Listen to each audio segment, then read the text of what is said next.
Neste vídeo vamos verificar se valerá a pena investir na Índia. Com uma economia em ascensão e muitas oportunidades de crescimento, vamos explorar as vantagens e desafios de investir num país emergente. Como sabemos, a pandemia nestes últimos anos afetou o mundo inteiro e ainda sofreu muito com isso.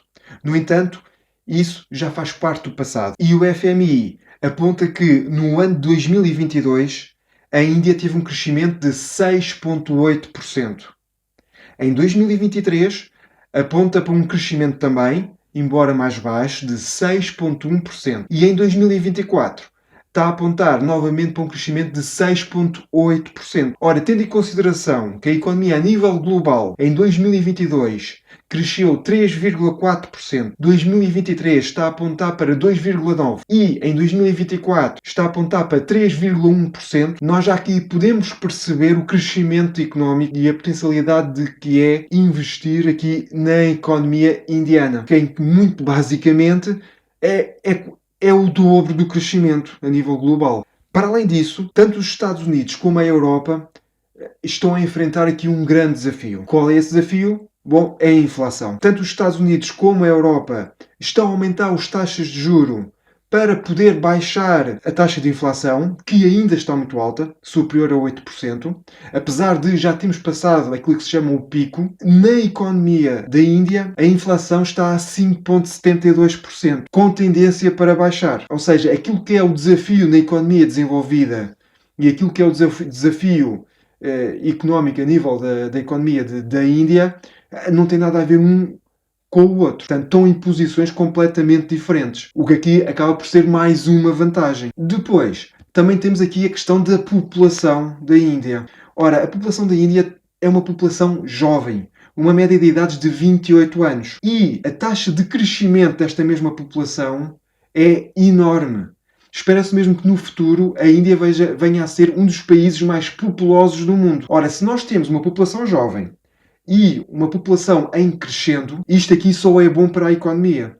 Porquê? Porque a economia tem maior quantidade de consumidores. Ora, se existe mais consumidores, as empresas vão poder vender mais produtos, o que significa mais lucro. E também, nesta economia, está a começar a acontecer um fenómeno, que é o quê? Está a começar a aparecer a classe média. Ou seja, a Índia era, até há bem pouco tempo, um país cujo setor principal era a agricultura.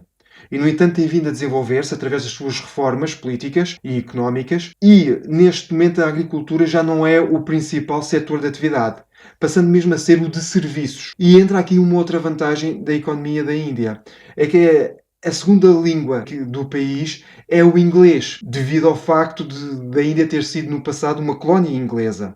E a população em si, toda ela fala o inglês. E isso é uma enorme vantagem. As próprias empresas americanas já estão até a retirar o desenvolvimento e o fabrico de produtos da China para a Índia. Veja-se, por exemplo, aqui o caso da Apple, em que já está a retirar toda a sua produção que tinha da China e está a passá-la exatamente para a Índia. E depois também temos aqui uma vantagem da Índia.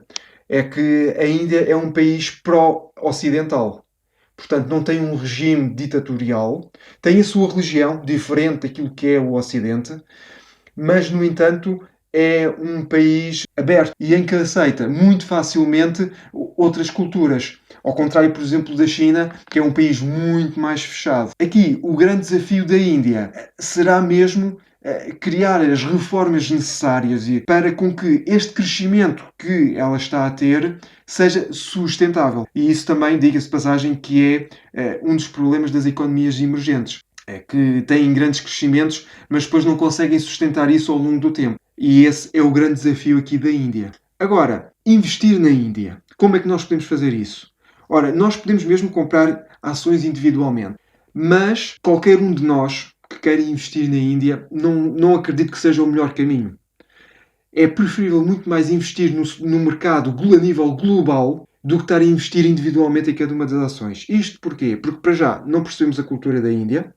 Segundo, não conhecemos as empresas da Índia.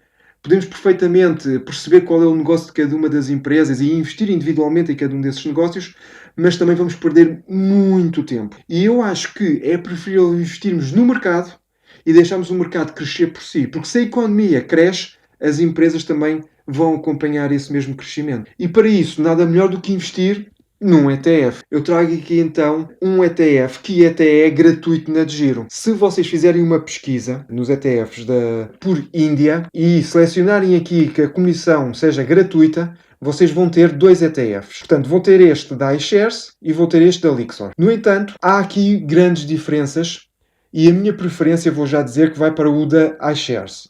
Quais são as diferenças? Ora, a primeira é a comissão que leva cada um dos ETFs. O da iShares é 0,65, o da Lixor é 0,85.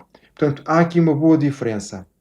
A segunda razão é que o de iShares é um ETF físico, ou seja, possui mesmo as ações das empresas.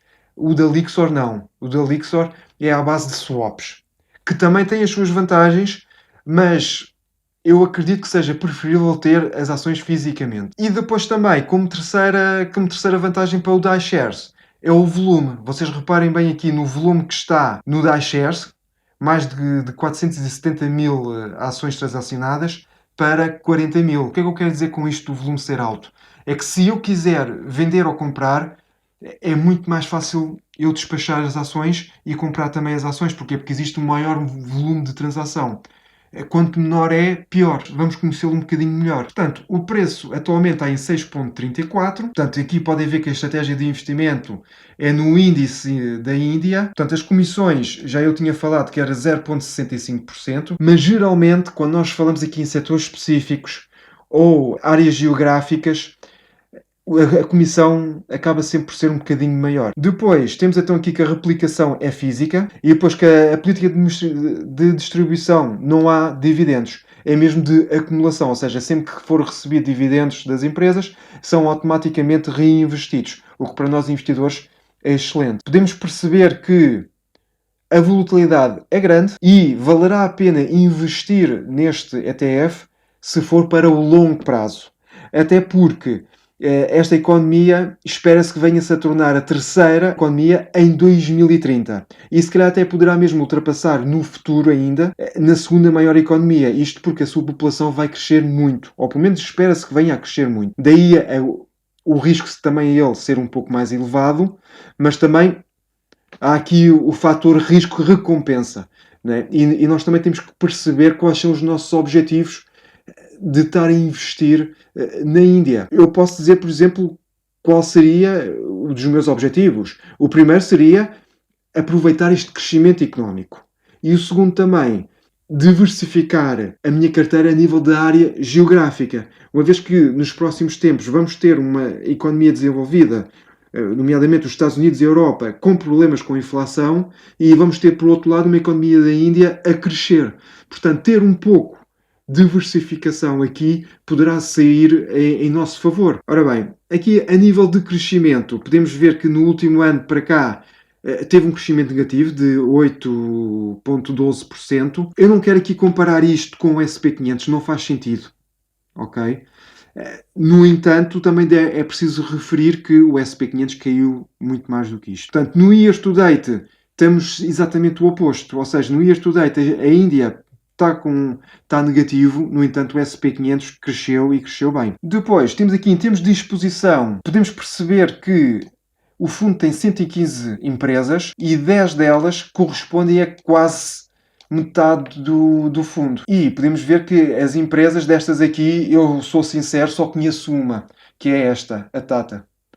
De resto, não conheço nenhuma. Daí que eu achar mais interessante em investir no ETF a nível da economia a nível global do que propriamente a ir lá pesquisar oportunidades. No entanto, este peso de 10 destas 10 empresas acaba por ser bastante significativo. Certamente deve haver uma razão para isso, não é? Porque são as empresas principais da Índia. Desde 2018, quando a altura que o fundo existe, até agora ele teve um crescimento de 42,5%. O SP500 também cresceu mais. Mas lá está, nós não podemos comparar exatamente as duas. Isto porque, a nível económico, as empresas americanas foram favorecidas com. Este índice do SP500 foi favorecido com a pandemia. Isto porquê? Porque nós tivemos, por exemplo, uma Pfizer a dar as vacinas, nós tivemos Google, Zoom, Amazon, Facebook, pelos seus produtos tecnológicos que nos permitiu trabalhar em casa, né? A Microsoft, por exemplo. Portanto, isso impulsionou muito o índice, enquanto que aqui na Índia não.